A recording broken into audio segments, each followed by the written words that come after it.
Good morning ninth class. आज आपकी worksheet 38, आज new chapter number 9 that is force and laws of motion start हो रहा है, जिसमें आज का हमारा टॉपिक है फोर्स। फोर्स का मतलब हिंदी में बल होता है, ठीक है।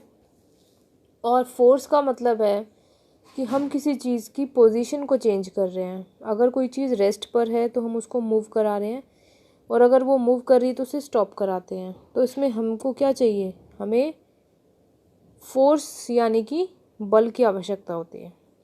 तो हम आगे इसको डिस्कस करेंगे कि होता क्या है एक्चुअली में force.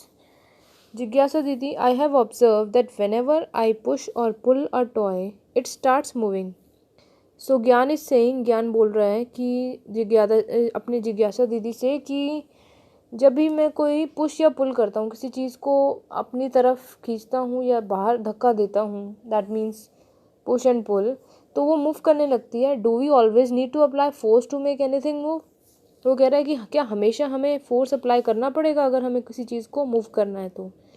So she answers, yes Gyan, in fact we always need to apply force to make anything move.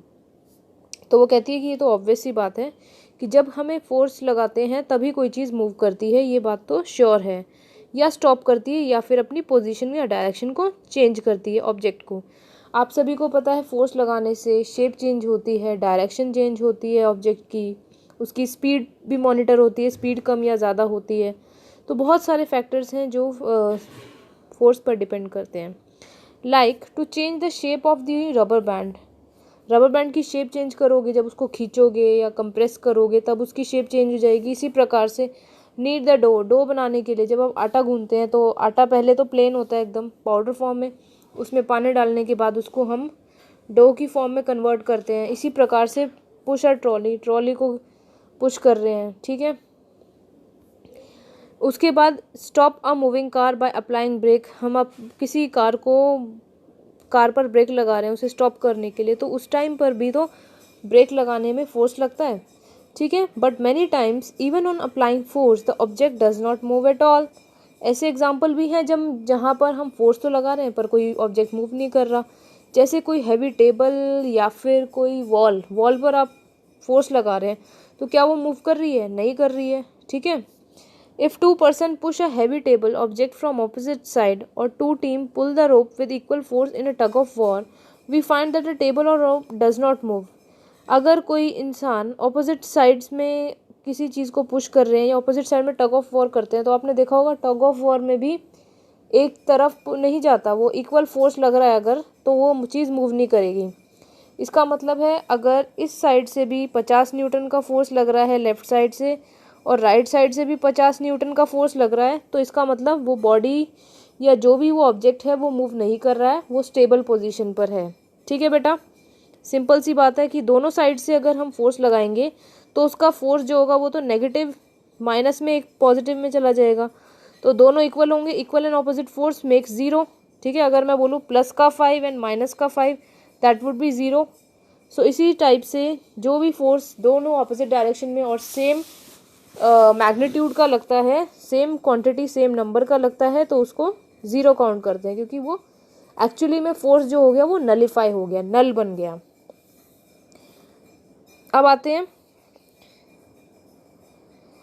when two persons push the heavy table with a force opposite direction में same equal force लगा रहे हैं, ये important point है कि अगर same force है और ऑपोजिट डायरेक्शन में लग रहा है तो उनकी फोर्स बैलेंस हो जाती है और जो नेट फोर्स है वो ज़ीरो हो जाता है, ठीक है।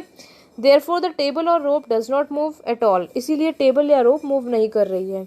And when two forces equal in magnitude are applied on an object through push और pull from opposite direction, opposite direction में सेम फोर्स लग रहा है तो रिजल्टेंट फोर्स ज़ीरो है। इसी को हम बैलेंस फोर्स कहते हैं कि दोनों साइड पे बैलेंस हो गया, जिसकी वजह से कोई भी पोजीशन में चेंज नहीं आया है, ठीक है। ये बैलेंस फोर्स की डेफिनेशन हो गई यहाँ से यहाँ तक। नेक्स्ट पॉइंट है, द रोप और table moves only when the applied force of both person is getting unbalanced by applying force either in the same direction. और अगर सेम डायरेक्शन में ही हम 50 न्यूटन का यहाँ पर और 100 न्यूटन का या 50 न्यूटन का यहाँ पर लग रहा है तो 50 + 50 100 बन गया, 100 न्यूटन का फोर्स एक ही डायरेक्शन में लग रहा है तभी तो वो चीज़ मूव कर रही है। अगर दोनों डायरेक्शन में सेम फोर्स लगेगा तब उसका फोर्स बैलेंस हो जाएगा, नल हो जाएगा।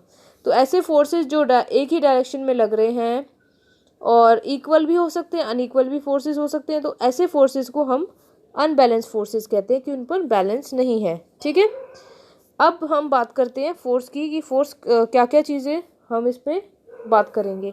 अ force never acts alone, force कभी भी अकेले नहीं एग्जिस्ट कर सकता। That means it always exist in pair. This pair of forces acts in opposite direction.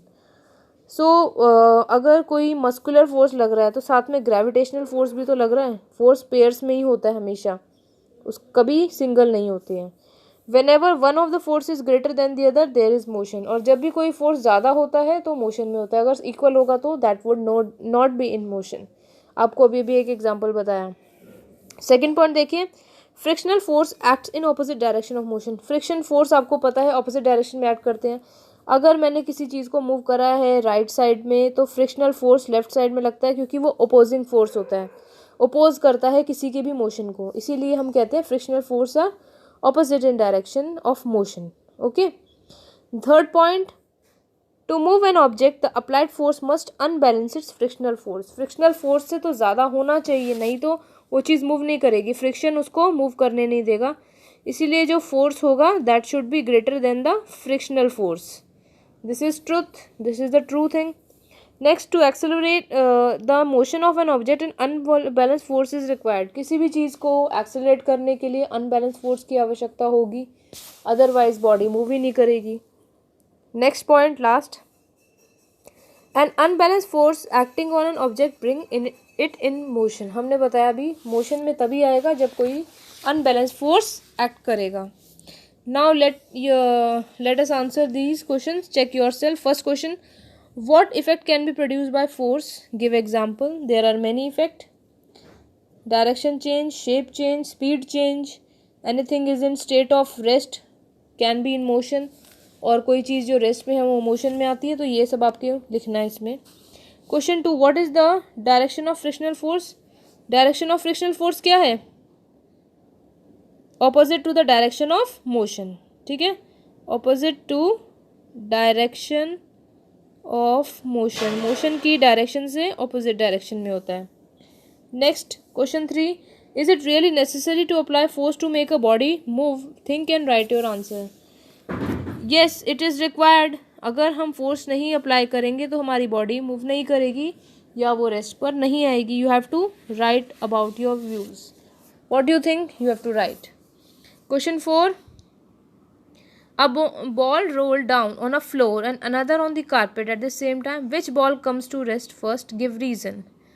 अच्छा, एक बॉल तो फ्लोर पर है, दूसरी कारपेट पर है।